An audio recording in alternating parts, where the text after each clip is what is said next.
My name is Mara Lewis.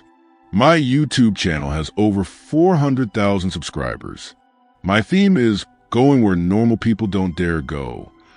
Abandoned hospitals, empty prisons, underground tunnels.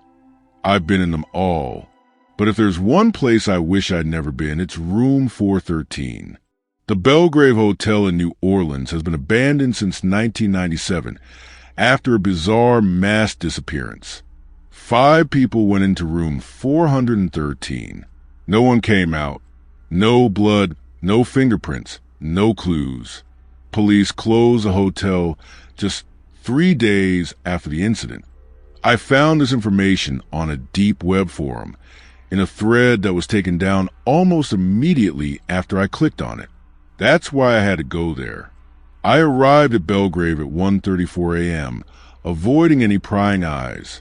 The building looked like a Victorian ruin, gloomy and dilapidated, and drenched in the damp fog of Louisiana swamps. The windows were broken, the walls were mossy, and the grass was knee-high. I brought a headlamp, a GoPro, a shirt mic, and 2 spare batteries. I streamed silently without turning on the mic, just filming my journey.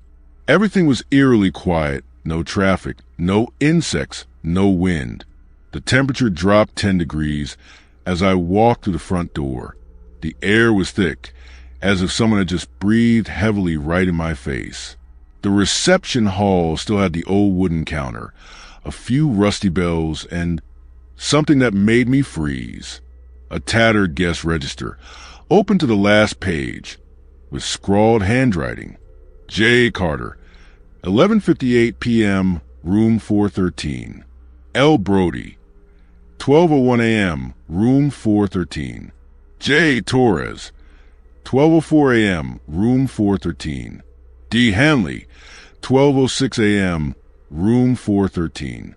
A. Reese, 12:10 a.m., room 413.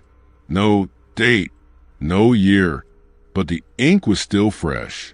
I touched it lightly and it smudged onto my fingertip. I turned the phone back to the notebook, my heart pounding. I started to mumble, maybe this is just a setup. Someone's praying for sure.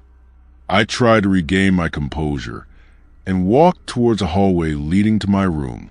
The elevator was out of order, so I had to take the stairs to the 4th floor. The 4th floor was like a different world altogether. The ceiling was lower and broken fluorescent lights hung from the ceiling. My footsteps echoed like they were in a cave. The walls were charred black and some kind of symbol I had never seen before. Not words, not religious symbols. Just fingernail-like marks, crooked, but seemingly intentional. When I arrived at room 413, my heart almost jumped out of my chest. The door was closed. The doorknob was polished black brass. There was a dry blood stain, about 20 centimeters long on the door. There was a small boot print on the bottom, like a child's, but who wears boots in a hotel? I put my hand on the doorknob. Chill. Every survival instinct screamed at me to turn around.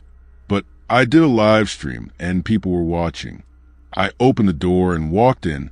Inside room 413, everything looked as if it had been cleaned hours ago. The bed was neatly made. The desk lamp was on, though I couldn't see the switch. There was a faint scent of perfume, like the one my grandmother used to wear when I was a child. I lifted the camera and scanned around. The pillows had dents, as if someone had lain there. The vanity mirror was foggy, as if someone had breathed right on my face.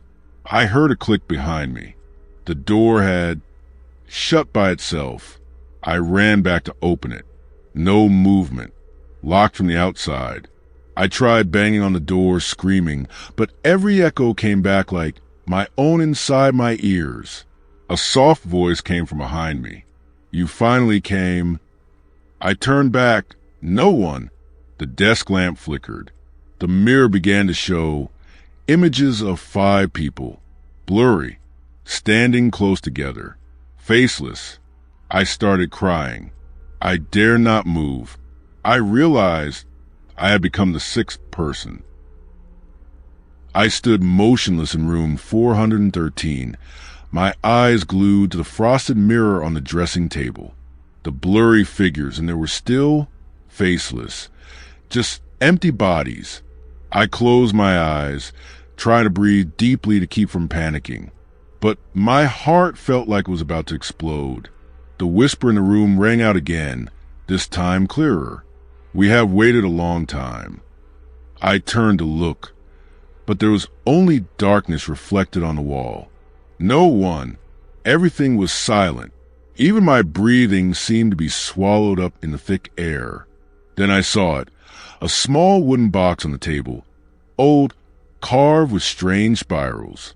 It felt like the box held a dark secret that everyone was afraid to touch. I opened the lid of the box. Inside was an old tape recorder, the dial still rolling. I turned it on and heard a shaky recording. August 14th, 1997, we entered room 413. It started out as a relaxing trip, but things quickly turned horrible. The room was alive. Every wall breathed, every shadow moved. Something was waiting for us there. No one escaped. The voice on the tape gradually died down, then to a gasp and then silence. I felt a cold breeze blow across the back of my neck. But that's not the worst part. When I looked down at my feet, I saw wet, clear footprints on the wooden floor, stretching from the door to the bed. Even though I was the first person to enter this room in decades, the footprints were small, like a child's. I started to feel dizzy, trying to sit down on the bed to calm down. Suddenly, the wall started to shake slightly, emitting a groaning sound like the cry of someone trapped. I quickly turned on the camera to record the phenomenon. From the corner of the room, shadows began to shift like a thick black smoke gathering into shape. Slowly, the shape emerged, a tall man, his face distorted, his eyes glowing red like burning coals. I screamed and rushed toward the door, but it still wouldn't open. The camera screen then also went haywire, jerked, and then went black. When I woke up, I was lying on the hallway floor, outside room 413. I don't remember how I got out the door. My face was wet with sweat.